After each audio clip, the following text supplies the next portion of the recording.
Okay, so torsades we talked about a little bit already, but I'll just kind of go through it one more time here. So again, when we're talking about ventricular tachycardia, there's really two kind of major categories for ventricular tachycardia. So I'm just going to put VT here.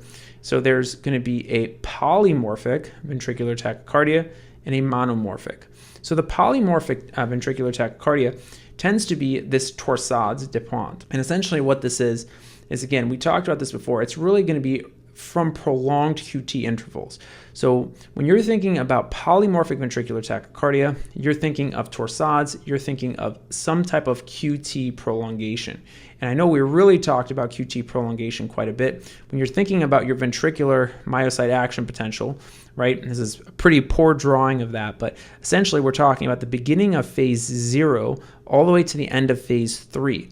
This region is your QT interval. So if you have things that delay this region, that's going to delay the QT interval. That's going to increase the risk for torsades.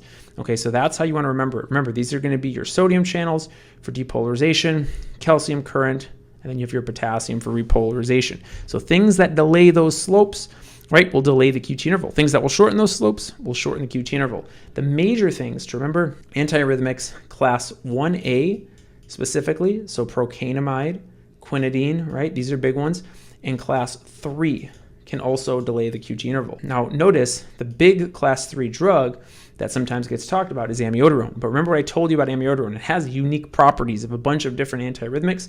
And one of the other unique things about amiodarone is it actually tends not to cause QT prolongation. So it's actually kind of like a safe antiarrhythmic in that regard, in that it doesn't tend to cause the QT prolongation. But besides that, 1A and 3 are very much known for causing QT prolongation. And this just has to do with the mechanism of action. Remember, 1A, we're inhibiting this sodium current here, right? And so we're going to get a prolonged depolarization that tends to widen out the QT interval, specifically with class 1A, because in class 1A, we also inhibit these potassium channels here. And so we tend to delay that repolarization phase, and that whole thing delays the QT interval. So we talked about all that in the antiarrhythmic videos: A for antiarrhythmics, B for antibiotics, C for antipsychotics, D for antidepressants, E for antiemetics, and electrolytes. These are big, specifically hypocalcemia, hypokalemia, hypomagnesemia, and then F, antifungals.